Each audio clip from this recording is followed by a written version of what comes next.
Thank you so much. It is a pleasure to be here. It is a pleasure actually to see all these school nurses. When you raised your hands before, I didn't get to see it. Could you raise your hand if you're a school nurse? Oh my gosh. So I send so many patients to you guys from my hospital. And I think we perhaps don't always do the best communication that we should do, but we really try and we rely on it. I mean, last week I sent 4 kids out to you. There was Wenatchee, anyone from Wenatchee? Nathan Hale, Roosevelt. I mean, we do it here at Children's, and we need the school and the private clinics. We need that to take care of our kids, because these days the rush is to get kids out of the hospital and back into the community, which is good for them. If they don't go to school, that's not good, and you help. And what you help more with than just individual patients is actually the vaccination. And I am so honored to be part of this. I hope I can convey some of my enthusiasm for vaccine to you, and I hope I can get through my talks in time, because there's a lot to talk about. So I first have to give you my conflicts of interest. You know, they make us declare if we use a pen from somebody to sign our name here. So, but my institution, we receive research funds from vaccine companies. How are you going to study flu vaccine if you don't use their vaccine? So Glaxo, Novavax, MedImmune, and Chimerix, many of them for respiratory virus vaccines. I've been a consultant for a couple of companies, Sanofi Pasteur and MISA, who are working on new vaccines, especially for viruses like RSV, respiratory syncytial virus, which we don't have a vaccine for, and I really wish we did.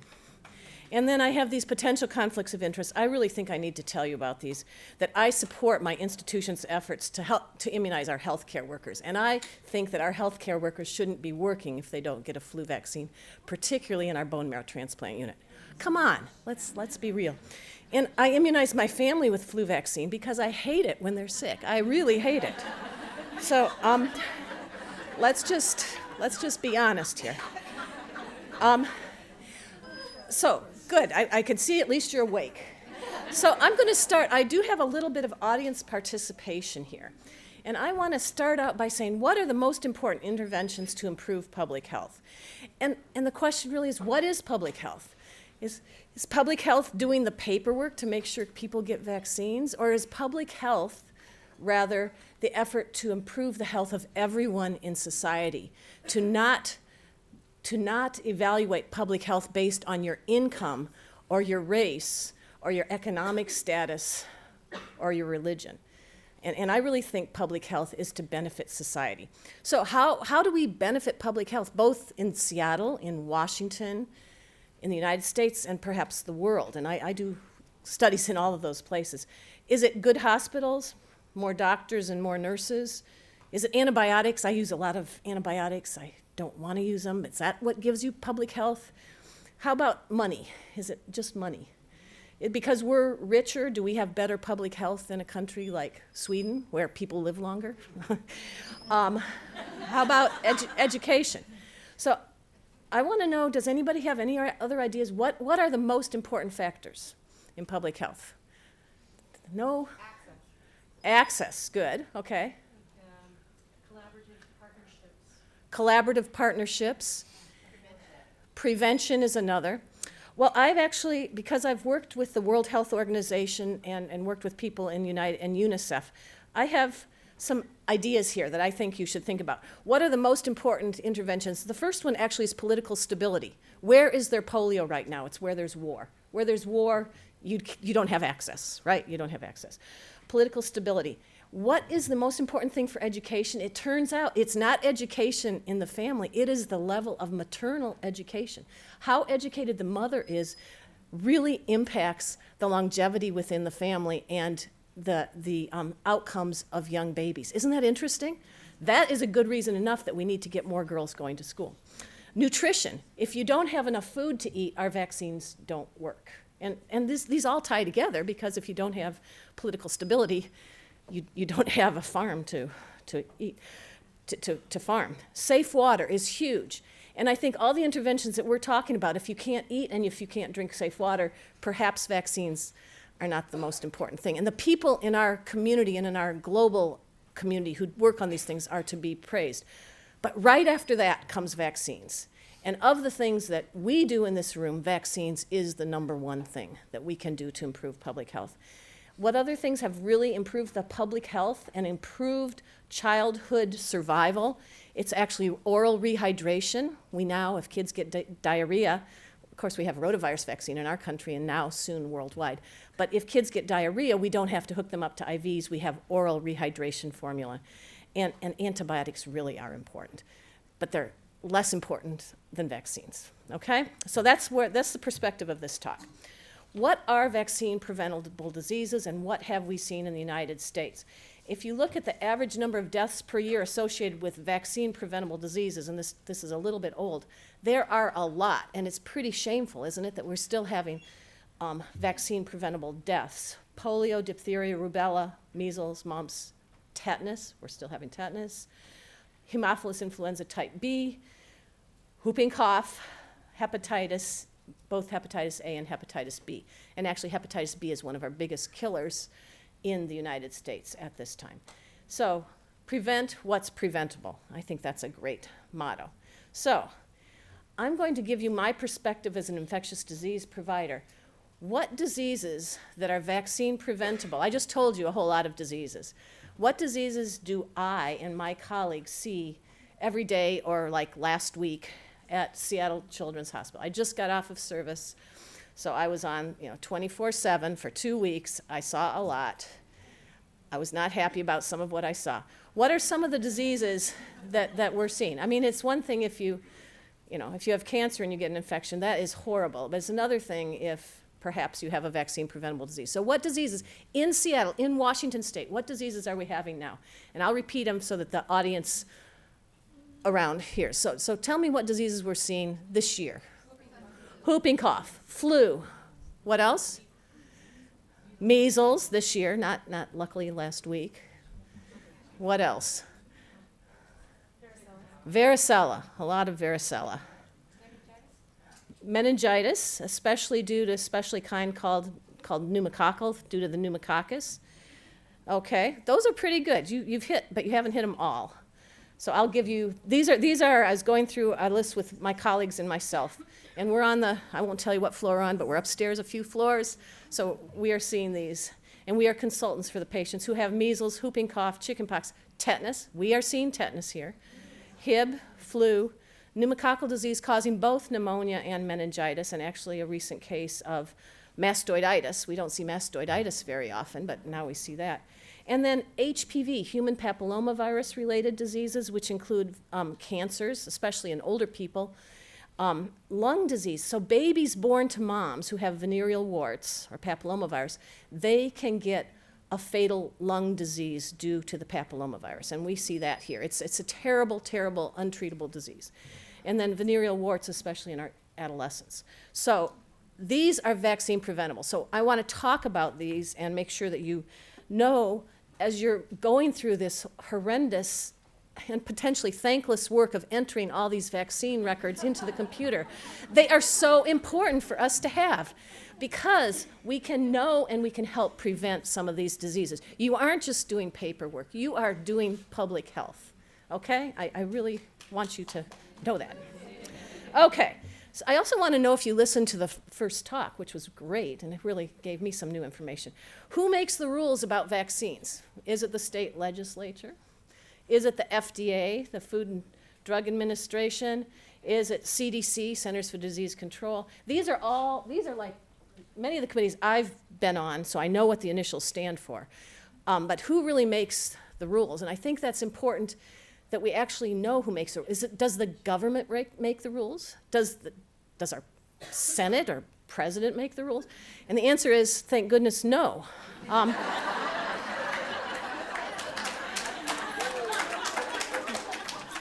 Now, I can say this because I'm a professor and I have academic freedom, and maybe you can't. But okay, these are some of the important. These bodies all give recommendations, and in fact, if a vaccine is not licensed by the FDA, we can't use it.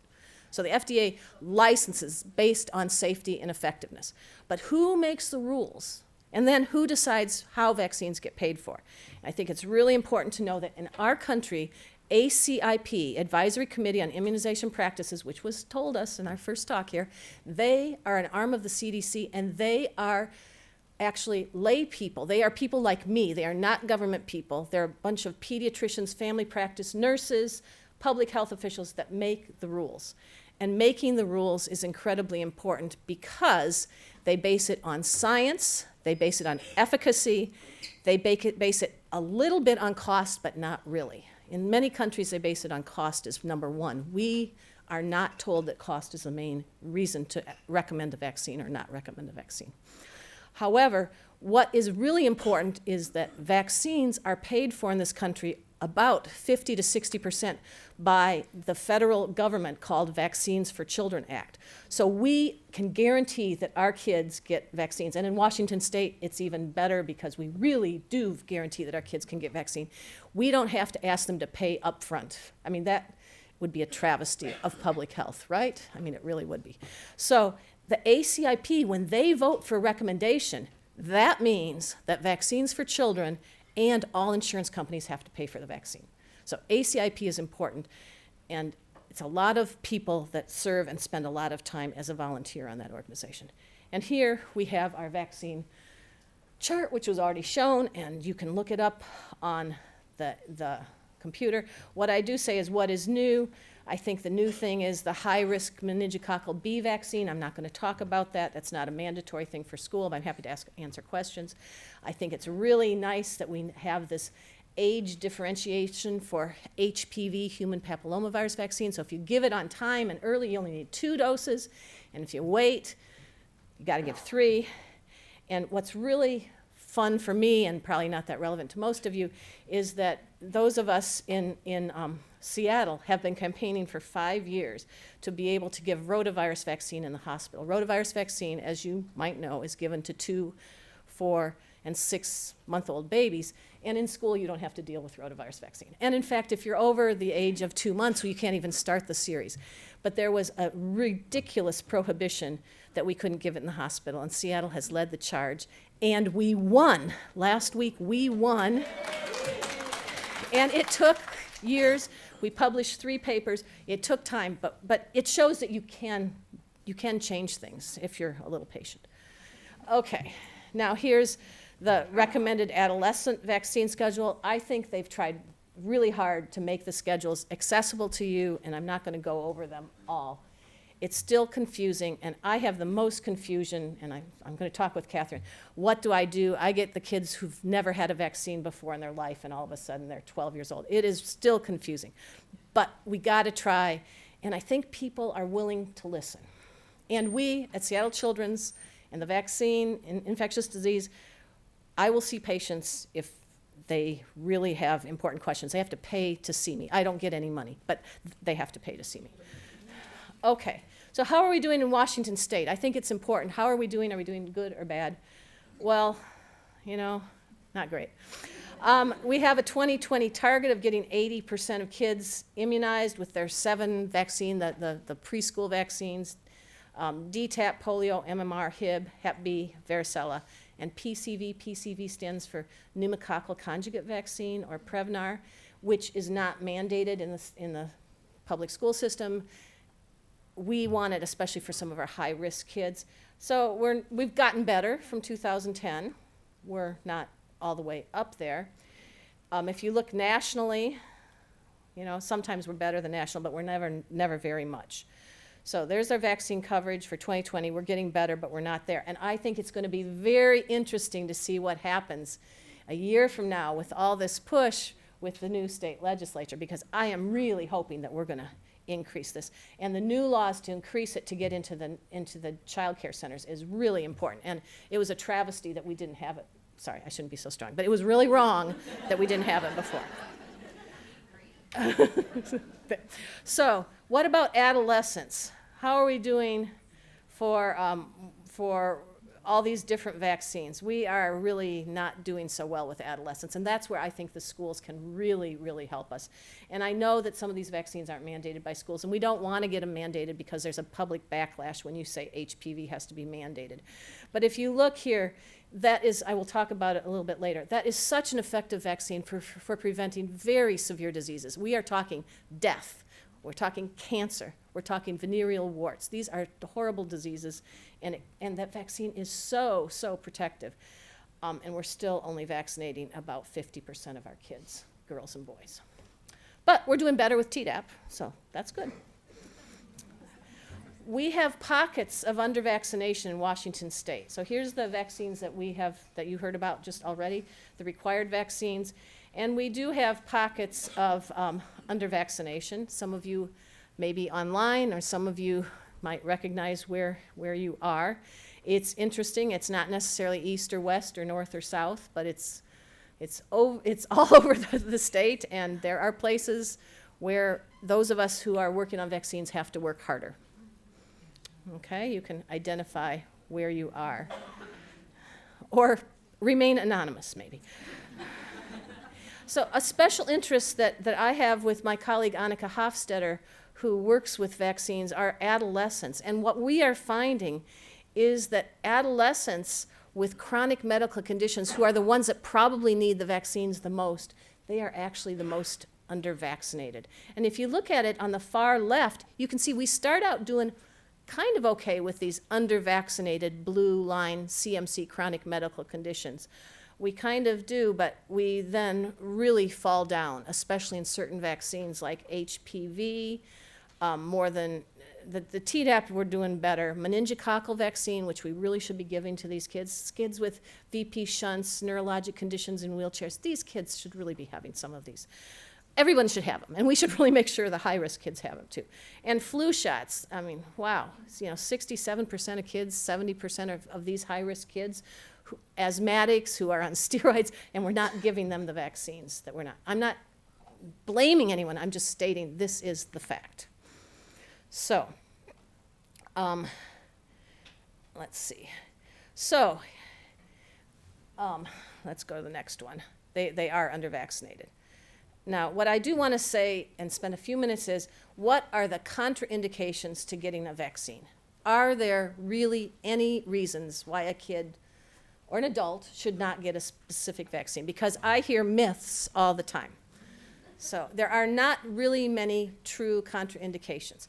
And what I say is getting a cold after a flu shot is not a contraindication, okay? Really important. What I have the luxury of doing is if someone says that to me, oh, here, come, I'll culture you, and I can say, oh, look, you have a rhinovirus after your flu shot. You are right. Flu vaccine does not prevent the common cold. That is true. But it doesn't give you an excuse not to get the flu vaccine another year. So here are some categories that people are saying that are contraindications to vaccines. And I want to go over what are the true contraindications. So egg allergy. How many people have heard of kids who say they have egg allergy and they can't get vaccines? Have anybody? Yeah. And especially that goes with the flu vaccine. That's the big one we hear about, the flu vaccine.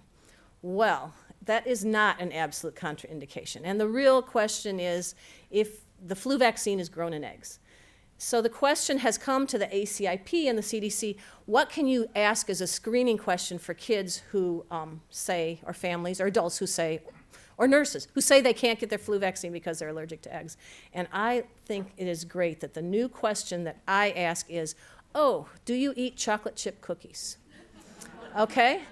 And you know, there's a whole lot of people that are egg allergic that can eat a lot of chocolate chip cookies. But if you can eat even one, there's 100 times more egg in one chocolate chip cookie than in the flu shot. So there are people that do have anaphylaxis to eggs. They're very few, and they should probably get their vaccines at a controlled medical facility. But if you can eat eggs, you can get flu shots, and you are not anaphylactoid to eggs. Okay? Thimerosal. Question, how many hear about thimerosal? I still get rants and raves about thimerosal. Okay, that was a preservative in vaccines back in the 1970s and 80s. In the United States of America, what pediatric vaccines have thimerosal? multi-dose flu, but that's not what we usually give to kids. So basically, it is none. There is not thimerosal in pediatric vaccines, with the exception of multi-dose flu, which we might give to kids over 9. But in general, we're giving the pediatric doses, which pediatric flu from all the manufacturers does not contain thimerosal.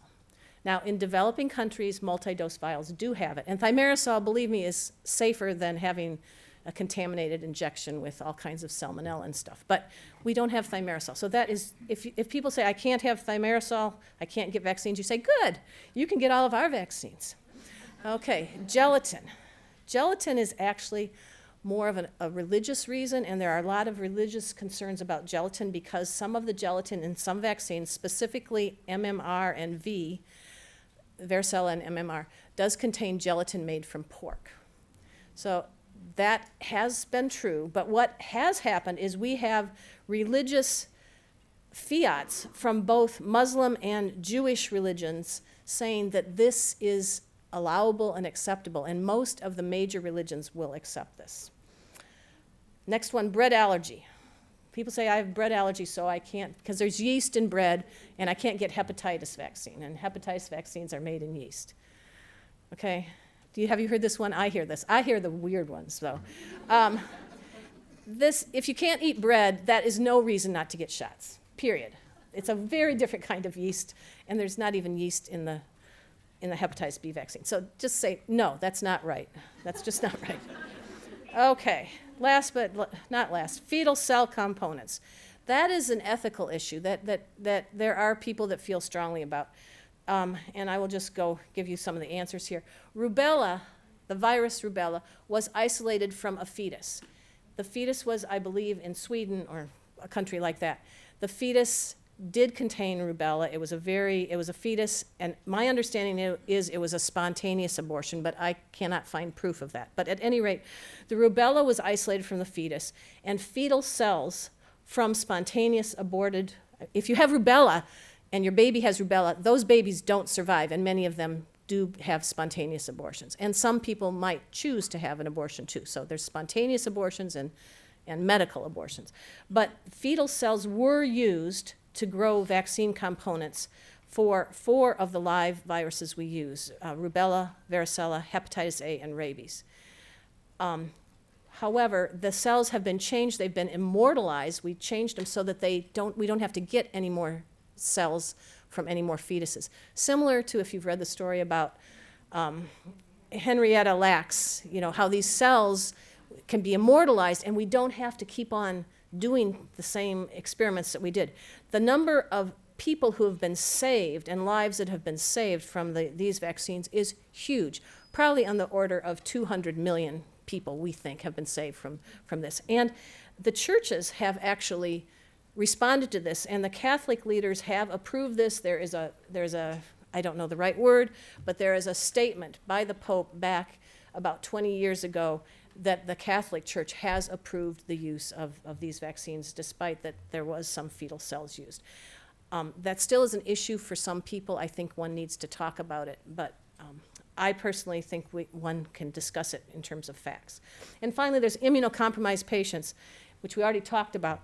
And we really don't want immunocompromised patients to get the live vaccines. And most of them, if they're really sick and really, bone marrow transplant, we're happy to talk to you about what vaccines they need. And we're happy to write medical exemptions for a while. And what I do with my bone marrow transplant patients, they get better. And by 4 or 5 years after their bone marrow transplant, they are great and they are healthy. And they are then getting all their vaccines. So that is the cool thing about what's going on. Question? Question. If they've had organ transplants. So, question is, can family members get live vaccines if I'm going to just I'll repeat the question. So, can family members get live vaccines if the child herself is immunocompromised? And the answer is yes, except for flu mist. We often try not to give flu mist to family members, although I have done the study and I think it's safe, but it's not recommended. But the reason we give MMR and V to the family members of our bone marrow transplants is that it is incredibly safer to give the vaccine to the family member than to have the family member develop measles and potentially kill the kid. So Question. Sorry, I apologize. You have a lot of slides to go through. We'll save the questions for the end if possible. Thank you. So to be straight, there are very, very few contraindications. There's antibiotic allergies. We use antibiotics and vaccines to grow them, and those aren't the ones we use for people. I mean, we just don't use them. We don't use neomycin or streptomycin. We don't use those. So that would be kind of unlikely. And then immunosuppression, which I already talked about. So today, I'm going to talk about a bunch of vaccines, and I'm going to start going through them pretty fast to get through my slides. I want to talk about tetanus, measles, pertussis, HPV, varicella, flu. And if I have time, a few slides about how you deal with parents who don't want vaccines, which is a whole talk in and of itself, and I don't, 2 hours isn't enough for that. So let's just go quick to tetanus. Does it still happen? Whoops, oh, you don't get my cute slide. Does it still happen? Yes. And who does it happen to? Kids who are unvaccinated, right? Or undervaccinated. So tetanus comes from the bacteria Clostridium tetani. There's spores. We are never going to eradicate tetanus because this germ lives in the dirt, and therefore there's no way to get rid of it, okay? Period. Clinical presentations, we call it lockjaw. It leads to these muscle spasms. It happens over 1 to 7 days with gradual onset of paralysis. This is a picture from the 1800s. This is a little baby with neonatal tetanus. They just arch and arch. They do not lose consciousness. People who have it are totally awake and suffering, and it's painful. You get respiratory compromise, and often they suffocate. History. I love some of this history, and I don't have time to do all of this. But history about tetanus. In 1903, about 500 people died of tetanus from the 4th of July fireworks. Did you know that? Here's a 4th of July card that says, treasure your little boy. You may not see him after the 4th of July. It's like, whoa. Okay. Most of the deaths were due to lockjaw, and it was all over the newspaper. And this is the American Medical Association and the city of Chicago started leading a nationwide outcry that we should not be letting little kids play with, or maybe boys, play with fireworks. And what happened is that's when the citywide firework displays started to try and get the fireworks out of the hands of kids. Because if hundreds of kids are dying every year from tetanus because there was no vaccine, that's not good. And by 1915, they only had 30 deaths due to fireworks, and only 1 was due to lockjaw. So what does that mean? I think this is an example that public health measures require public support. These deaths had probably been going on for years, but once the public got involved, they said this is just not acceptable. And that's why there's actually some legal laws on the age that you buy your fireworks at. Okay, more than you want to know, but the tetanus deaths up at the top, a lot of that was due to the 4th of July. And we still have tetanus in the United States, but usually it's in the older people. Most of the cases are over 60-year-olds who haven't been vaccinated since childhood. However, here's my tetanus case from 2018. Okay, had gotten actually one dose as a baby, and now as 14-year-olds. Had an accident with a fence and hospitalized for 2 months. Okay, he didn't die. We also have had younger children who have had very severe hospitalizations. Tetanus happens. So when people say, oh, I don't need tetanus because it doesn't happen, you guys need to say, it does happen, okay? So I think this was covered today. This is great. We're having reinforcement. The booster doses of Tdap. We really, really want our kids to get tetanus, and we really want our kids to get acellular pertussis vaccine. And what the ACIP and CDC has finally said is, okay, we can interchange TD and Tdap interchangeably so that maybe our hospitals, in particular our emergency rooms, don't have to carry 2 different vaccines. And I think that's great because there's lots of data showing that you can get multiple doses of Tdap and that you don't get high reaction rates. So the CDC, as of, it was just published 5 days ago, so that's pretty good. They have recommended for children less than 7, 5 total doses of DTaP, and then Tdap for those over 7 years to be given. The DTaP is for 6 years through 6 years, 300 and however many days. Once you turn 7, you need to get Tdap to be given to adolescents and adults.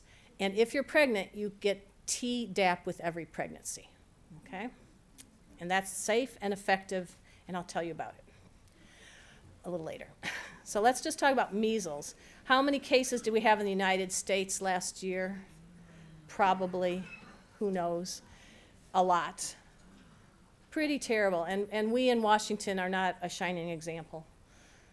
Let me just tell you about the measles story, because I just want you to know here that in the early 1960s, we had about 500,000 cases a year with 50,000 hospitalizations. The hospitals were full. And from that, we got about 1,000 cases of permanent brain damage, and that included measles encephalitis, some blindness, but usually it was a brain encephalitis from which kids didn't recover. And after that, 7 years to 10 years later, there's a disease called SSPE, which I'm sure many of you haven't heard about. Our medical students haven't heard about. But we have this in our hospital. And those are kids who got measles before the age of 1, and they get an aberrant form of measles replication in the brain. And it's a fatal progressive neurologic disease. Starts out usually recognized by the schools because the kids can't sit still and can't pay attention. They're sent eventually for diagnosis. Their brain actually shrinks up. That CT scan, their brain should be all the way out to the skull. And usually they die within 3 to 6 months. It's a terrible disease. The kids I've seen I've seen one recently from the Philippines, where they have lots of measles. In Germany, they're reporting lots more cases of SSPE than they used to have, because guess what? They aren't immunizing their kids. So this is a disease for doctors and neurologists to diagnose. But I think you should know that there's not just the acute phase of measles that's bad, but the progressive long-term effects. Nobody mentions that, you know. So I've treated 3 kids with this terrible disease, just terrible. Okay. So what should you know about measles? The symptoms start 10 to 14 days after exposure, high fever. The rash is a flat red rash. It starts on the face, moves down. And who do you really worry about measles in? High-risk people. Well, high-risk populations are a lot. Children, under 5. Pregnant women. The pregnant women, it will actually, if they're infected, they can miscarry, and the babies will die, especially if they miscarry early. And our immunocompromised patients, and we have had a transplant patient here with measles in our hospital this summer, despite the mother doing everything to keep that kid away from everybody. It's not her, she did heroic measures, didn't work. So what are complications of measles? Pneumonia, encephalitis, bacterial infections, malnutrition in Africa. The biggest thing is you get measles, you don't eat well, you don't have food, then you go on to get whooping cough, you get more malnutrition, and then you die. And I have seen this because I work in places like Nepal and Africa. There's a new appreciation that there's prolonged immune suppression. So after you get measles in the Netherlands, where they've had a lot of measles, a recent study in 77 unvaccinated children showed who had measles. The 77 children had measles. They showed that 5 years after having measles, their antibody production to many common infections was very low. So if you get measles, you are not so good for 5 years. You're not immunocompromised, but you're bad. Okay, so measles is highly contagious. It spreads through the air. Washing your hands won't help you from measles. And if one person in this room had measles, we'll take the front row. Probably the back row might be okay, but since we have really good circulation of air in this hospital, you might all be at risk unless you had the vaccine. So hopefully everybody's had the vaccine. The measles story, it's just interesting that we've had a vaccine since 1963. We've had MMR since 1971. We've grown complacent because families have never seen measles. My mother has seen measles. Probably your mothers have seen measles. How many of you people, except for this past year, how many of you have seen measles before this year? Yeah. And our doctors our young doctors, they don't even recognize it because they've never seen it either. So it helps to be old, like me. We eliminated it from the United States in 2000, but the story continues. We had measles starting in 2018 in Amish, Disneyland, Somali community. especially Minnesota, and Orthodox Jewish communities, especially in New York, with lots of cases in 2019. And you've heard about this. The story today is worse. We have all the cases in the United States in 2019, over 1,000 cases, but the spread internationally is just stupendous and sad. And I know you've heard about it, and I'm just going to briefly talk about it. The global cases are up 300%. We were on our way to almost wiping out measles. And what's happening globally, the darker the line, the more the measles. This is just so sad. You know, we're trying, but we aren't doing well. The dark red, you can see most of Africa, lots of Asia is not doing well. So what about measles resurgence in the United States? Well, Washington State, again, we're the leader. We're the first state to have a fatal case of measles in the 21st century. That is not anything to be proud about. It was a young woman who was likely exposed in a medical clinic. That is very sad. So what can we do about measles? We can increase immunizations. We can enforce immunizations. We can give questionnaires at healthcare providers, and that's what we've been doing this past year. We're kind of switching over to coronavirus now, but still we are doing that. And then we have the real treatment is quarantine. That's what we do, quarantine. And let me just briefly talk about measles in Samoa, New Zealand, because I think we need to know how bad is measles. People say, oh, measles is natural. It's good to get measles. You'll have lifelong immunity, and therefore it's okay. Well, it's not okay. And it's certainly not okay because it spreads to other people, and it's not okay because it spreads to babies.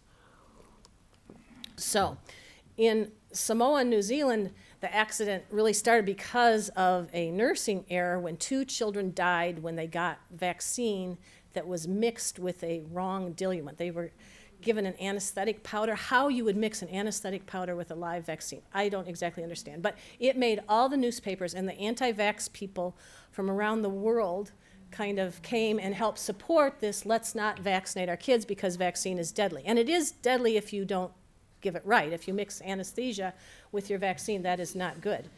The vaccine acceptance went from 74%, which wasn't that good, down to 31% within a year.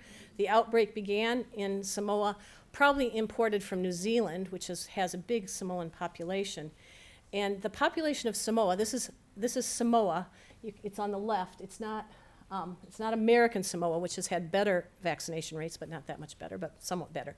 But in Samoa, a population of 200,000, the government was pretty slow to react. There was a lot of public opinion and a lot of people actually making money out of selling, I don't know what the right word is, token gestures to prevent measles, which were probably salt water or holy water or some kind of water that didn't really work.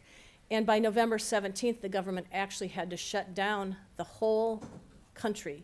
They stopped schools, flights, mass gatherings, churches, and they had to start immunization because by that time they were having dozens of deaths. And who was dying? The babies and kids. In fact, deaths were reported in 1 out of 150 babies. So for every 150 babies, 1 would die, which is the highest mortality rate that's ever been reported. And this is in the 21st century. Now, granted, this country didn't have good ventilators. They did have oxygen, but they did not have good ventilators. I know from a New Zealand physician I know who went there, they didn't have all that great care, but still, measles should not be that fatal. It was just terrible. This is the measles vaccine uptake and a picture of the baby. Looking at how the vaccine uptake by 2018 had slid to an all-time low. Can you see that? And that's a baby with measles who didn't die. And then if you look in the newspapers and on World Health, what you see are the Samoa's children at risk. You can see the babies in the hospital. You can see on the right the funerals. They ran out of caskets for children. So many babies. 83 children died. And on the bottom, you see your colleagues, the nurses, the people going out door to door with refrigerated boxes, making sure they had good immunizations. And yeah, okay, they stopped it, but at what loss? What's going on now in the Congo, DRC, Democratic Republic of the Congo? They now have 6,000 deaths, and we aren't hearing about that. We're hearing about coronavirus. But 6,000 deaths in part due to political instability and lack of keeping up with vaccines. And we have Seattle. We have the state of Washington, which has made it into the New York Times, again, not for good reasons. You know, they called us a match into a can of gasoline. That's kind of not good. We have new MMR, new MMR laws, which we heard about in our first talk. The new state law removes personal beliefs. I just want to give the example of the Seattle Public Schools, which started out with about 7,000 students without documentation of MMR, and with a lot of work by a lot of people in this room, going over the details from December to January, getting down to, maybe you can tell me, 100 or so children excluded from school. The number of hours I can't even begin to document here. So here's my assessment. This is my personal assessment. You can take it or leave it. What about the vaccine efforts in Seattle, and I should say Washington State? Enforcing immunization requirements is not just an effort by nurses or doctors or schools. It takes a community. The example is the Seattle Public Schools. How much work they did with letters, mails, audios, bilingual school nurses. That is so important. How can we communicate with people if we can't even speak to the families? Additional school clinics, communication, dedicated effort, and the amazing decrease from 7,000 to 300 non-compliant cases. This enforcement of the school vaccination requirements benefits the students. It benefits society. It benefits their families. It benefits all of us. And it needs to be presented, and then you folks need to accept it as a benefit that you are doing for society. I would like to say that the efforts by your school systems have been heroic. I really mean that. And I think the literature is catching on. Here is Ivy and Bean, how to avoid catching measles. You could get adopted by a polar bear, because polar bears don't get measles, or you could get vaccinated, okay? Okay, so with that, I'm going to go on and just go through a blitzkrieg, a fast review of different vaccines. What about pertussis? It's a problem worldwide. When your child can't breathe and lights seem like an eternity, stop pertussis. How? Not by running the red light. Get your child immunized, okay?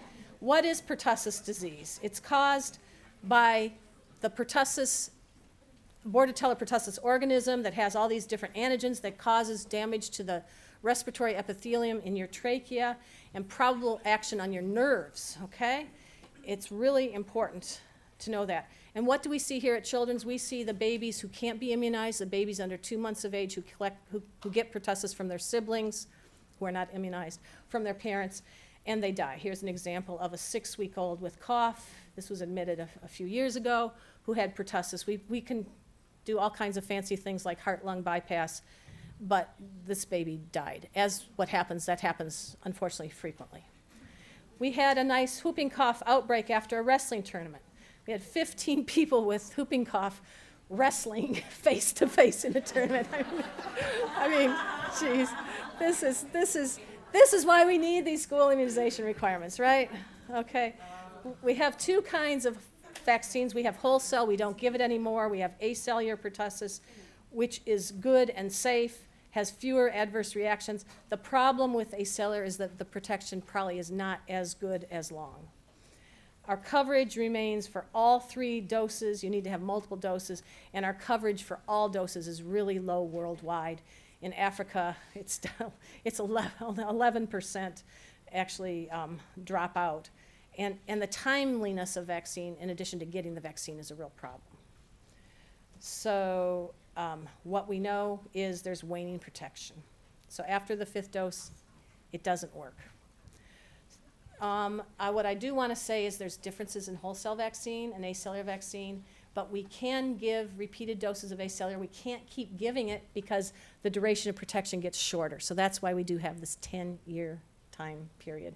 So after age 10, 11, 12, we need to wait 10 years to give it unless someone's pregnant. And this is what happens if you're pregnant. Here's the UK neonatal pertussis epidemic.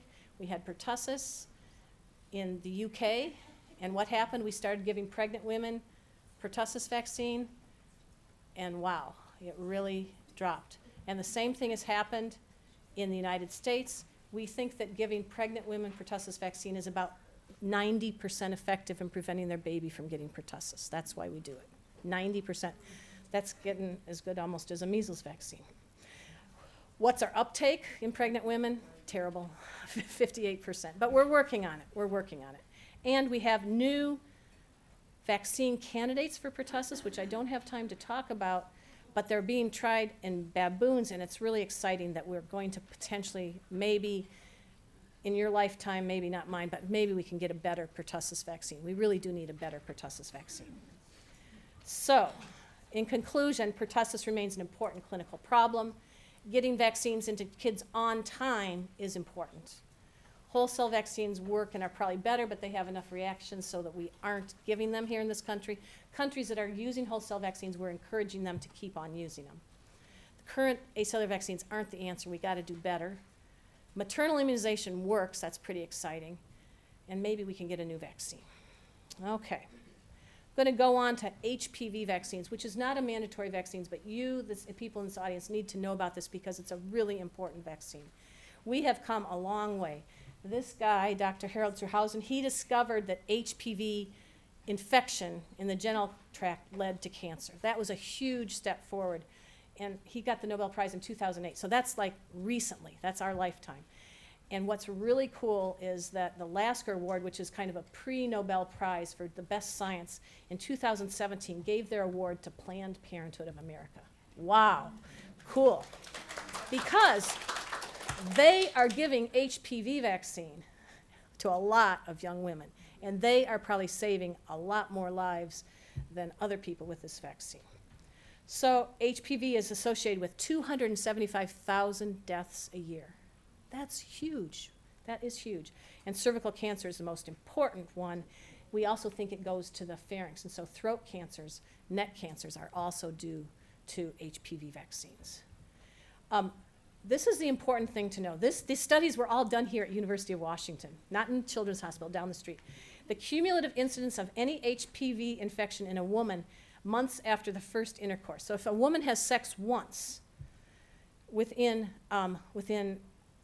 48 months, within 4 years, she has a 50% chance of carrying HPV.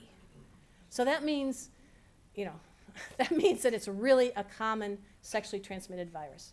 And many of those will spontaneously clear, and some of them won't, and they'll end up resulting in cancer. So the vaccine is made, it's so cool. They take apart the virus, they get rid of the middle RNA, and they just have the protein coat. That's the L1 pentamer. And it self-assembles into this like shell of a wiffle ball, right? There's no middle inside, it's just the shell of a wiffle ball, and that's the vaccine, and it works. That is totally cool. And so that's how we can get more vaccine types into the vaccine. And how are we doing by state? Look at Washington, we're blue, 50%. Yeah, oh well. Okay, we need to do better. I'm hoping that you guys can help us do better. Question, but. I do telephone triage, and sometimes I get what are the kids are vaccinated, but then what are the side effects? So what are the side effects of the vaccine? Well, this is the thing. What should we say to people about the vaccine? I think we should say it's important, it's safe, it has lasting benefit, it can prevent a common infection. I think we don't need to always talk about cancer, but I think we can say it hurts your arm for a day or two. And my daughters complained bitterly that they could not hit the volleyball hard enough. Now, to me, that is not grade 5 pain. It's like, oh. But teenagers, okay? So you do have to sympathize a little bit.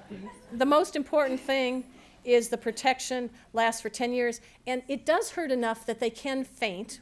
The most recent hospitalization I had was a kid who got the HPV vaccine at the doctor's office, fell down, and hit her head fainting when she stood up. So that is the side effect, is falling down. Don't let your kids drive, because they can drive. They should not drive for at least 15 minutes. But true anaphylaxis is really rare. And here's our dosing schedule. Give it on time. You need 2 doses. Okay? And then I have to show you this picture.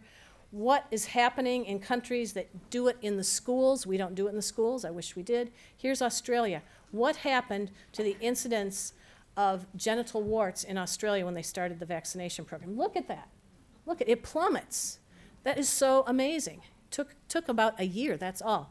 And then what happened was they compared the vaccination change on the top bar with older people, those over 26 years. So they never got the vaccine, and the amount of this is genital warts stayed the same. So if you got the vaccine, your rates went down. If you were too old to get them in Australia at that time, your rates stayed the same. So I'm not going to go on. But the question is, it works, the effectiveness is good. We are doing a lot of school immunization in other countries. This is a billboard in Thailand I saw. I mean, this is cool to have I think, to have billboards, to have TV announcements. I think it's important. I think we need to support it. But in some countries like India and Mongolia, anti-vaccine movements have shut down the whole program. And these are countries where they have many, many deaths in women because they have no PAP screening of any women. So they have the highest incidence of cervical cancer in the world, and yet those are the countries where anti-vaxxers from the US, the UK, and Europe are going to these countries to help support anti-vaccination efforts. So what about older women? That's another question. I'll happy to talk to you about that later. But we think by increasing our coverage to 80%, we would save 50,000 people. This is a lot, and I think we need to know. So I just want to briefly talk about chickenpox. When we have outbreaks, they're often linked to school vaccine exemptions. This is the kind of chickenpox I see in this hospital with kids who are immunosuppressed. This is awful, and it can be fatal. And chickenpox is a real problem, but it's also a real problem because it spreads through the air. There's a lot of vaccines for chickenpox. A vaccine for chickenpox, different vaccines for shingles. Your patients are too young, and most of you are too young for shingles, but if you're over 50, you should think about the new shingles vaccine. It works. And with that, I just want to talk a little bit about flu. There's a lot of flu, and I'm just going to go here that we have good U.S. effectiveness data from Seattle Children's and this community. We know that if kids get one shot, even if the vaccine is only 50% effective, it decreases hospitalization by 50%. And we know that flu shots decrease you going into the intensive care unit by almost 100%. So flu shots may not work perfectly, but they do help the severe cases. We've had universal vaccination for all kids since 6 months of age. And here's the good news. The flu vaccine generally works. Sometimes it doesn't match the strains. Our B vaccine hasn't been that good this year, but I think the A that's coming up right now, it's going to be quite better. And we have new vaccines for certain populations, including elderly, which really work better. So if you have elderly people, or if you are becoming elderly, because elderly now is 65, so you might want to think about the new vaccines. And this is my comment to you. I wish there was a vaccine that prevented me from hearing your opinion about flu shots. Okay? Flu shots are not perfect. They aren't, and no one says they are, but they are what we have, and they are really preventive against severe hospitalization and death, and I think we need to encourage that. And with that, I just want to tell you a little bit about the Seattle Flu Study, which we're doing. The website is www.seattleflu.org. We are partnering with the Seattle Public Schools to try to model the spread of flu within King County, but anyone within King County can join and get a free flu test by signing up, and we send you the flu stuff, the flu box, and you can self-swab and send it in. Yeah, it's pretty cool. You don't get the results back for a while, unfortunately, so it's not going to help you know to treat or not. So here the family can sign up online, take a swab, and we send swabs to a central lab, and we have to hold them up because the state won't let us give you the results right away. For environmental sampling, we are actually participating in the schools and looking for where is the flu. And I'll tell you, the hand railings are winning so far. But this is what we're doing, and you can look at our website. We're looking at the geographical status. We can map who gets the flu and where. We can map what type of flu is going on. And we hope to be able to eventually apply this to other viruses such as coronavirus, because we could be testing for that with people sending it in and not having to actually go to a doctor's office. We're not there yet, but that's our goal. And this is kind of the visualization from 2019. Look at where all the flu was from our patients. We can see the case counts. This is not taking into account it's not taking into account the population, because certain areas might have more kids living in it than other kids. But we're looking at it, and that is really exciting, and we're hoping, and some of this information is on our website. So I will end with my last slide. I don't have time to talk about providers and how to talk to patients, but I think providers, practitioners, whatever you want to call them, we all play a key role in vaccination. We are the preferred source of vaccine information. Even though people read the internet, we've got to make sure people don't read all the wrong things on the internet. The places that pay to be at the top of the Google search are really a problem for my patients. But providers and healthcare providers are the most trusted source of vaccine information. We positively impact vaccine intentions, and we positively impact vaccine uptake. And I think that's really important to know. You are part of the healthcare providers. You are part of the system, and you are doing a heroic job. So thank you very much, and I want to make sure I have time for questions.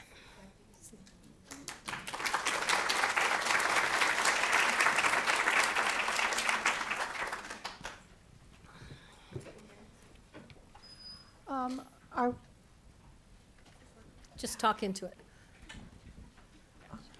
Are we making headway in the fight against giving MMR to primarily a lot in our Somali communities with the fear that MMR causes autism? Well, perhaps we could talk to have our next speaker address that. I come from Minnesota, and I can tell you we had a very big outbreak in Minnesota that was really tough. And but I think, are you going to? Okay. Okay. Well, the answer is we are making inroads, but it's very difficult, and it's very difficult when we have outsiders, such famous outsiders who know nothing about vaccines but have strong views, such as a Kennedy, come to a Somali community with all the accompanying publicity and make these pronouncements. It's really hard to combat that. But we are working, and we are making some progress. I think the answer is yes. Have we made enough? I don't know. It's never enough. Hi, can you give us a resource, nurses who have these conversations with anti-vaxxers? They give us this snippet of information like, oh, it has this ingredient in it and it's caused a seizure, that we can go to, like Snopes or something for medical providers? There is a great resource, and I don't know if I have it here, but CHOP, the Children's Hospital of Philadelphia, CHOP. If you just Google under vaccine information CHOP, they have the best website that I use. It has all the ingredients. It has all the information. It's run by a guy called Paul Offit, who's an inventor of the rotavirus vaccine. So some people say, oh, it's biased. Well, geez, who do you want given this information? You know, the CDC website is also very good and accurate. So if I have a specific question about a specific vaccine, like what's the ingredient, I will go cdc.gov vaccines, and then you can look up the specific vaccine. Some families really won't trust anything from the government, and that's why the CHOP website is great. There's two other websites that I like, and I could pass them out, but the other one is I forget off the top of my head. It's the Vaccine Information Group. And where's Catherine? Did you? Immunization Action Coalition. Yeah, the immunization. Sorry, that's it. Immunization Action Coalition. I actually talk for them, so I know them. They're good. IAC. Hi. Have you ever been invited to give your presentation to Bastyr University? I find we have a lot of issues with NDs. No.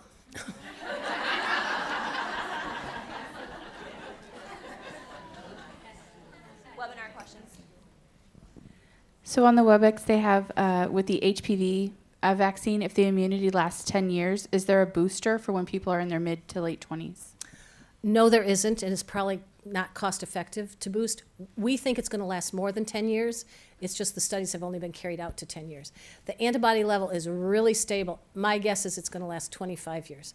It's a very controversial about whether you should immunize older women. They say older means over 27. Wow. And the advice that I'm giving people is certainly if you have someone newly divorced or someone changing their activities, It does work. It does work. You just might have to pay for it yourself. And there's a website where people talk about it, and women are doing that. So if you haven't been vaccinated and you're over 26, it is safe, it is immunogenic, it's just not going to be covered, I believe, by most insurance companies. And in fact, the problem is for vaccines for children, it's not covered after 18. And that is a real problem because our college-age kids want it, and their parents haven't let them get it, and all of a sudden they're 18 and in college, and they have to pay, and it costs about, $600. It's just to get a couple doses. It's very expensive, very. Yes. Hi, we have a case of a staff member contracting the chickenpox this week, and we're thinking he got it from somebody who had shingles. How common is that? Not very common for someone to get chickenpox from someone who had shingles, but it does happen. I mean, and the first reported case of that was actually in about 1800, and it was described in the literature. So it's been happening for years and years. It's more common to get chickenpox from someone else who had chickenpox, but it can happen from shingles. We have one question over here. Hi, I used to work in a urology clinic, and regarding the HPV, we'd have young men, 20 years old, come in and get their condyloma frozen off, and I was always, you need to tell whomever you've been with that you have this because, they can't, the partner is not going to be readily able to tell that they have it so that they can get them taken care of. Why is it not reportable? Yeah. I don't know. I guess because it's not lethal. So Can't they result in cancers? I mean, they track the cancers as a result, but I mean, why is there no? I think our public health, I will just say, the public health department is so overburdened and overstressed and so unable to cope. We are not even doing a good job with TB these days because we're taking our people to do things like coronavirus, and which I haven't even talked about. I don't think we don't have the finances to do it, but should it be? Yes, I think it should be. However, there's a lot of people who are asymptomatic and carry the HPV virus, so even tracking people with genital warts wouldn't help. That's probably the best reason. And the way to prevent it is to get everybody vaccinated because there's really only 2 types of viruses that cause the warts. Right, and I know it's an embarrassing subject for the person coming in, but still, you can see it, he or she cannot. So, yeah. We have time for 2 more questions. So I don't know if there's a way to report or hold organizations accountable, but we have noticed in our school district when we started preparing for exclusion and then excluding our students that were non-compliant, our local doctor's offices and pharmacies started jacking their prices up through the roof, with families paying over $600 out of pocket for well child assessments, having to establish pediatric care. Pharmacies, Walgreens charging $66 a pop for a DTaP or a Tdap. But that's what it costs. I mean, the problem is you folks are so I don't know. That is terrible. But these vaccines are very expensive if you don't have insurance or vaccines for children. They are very expensive.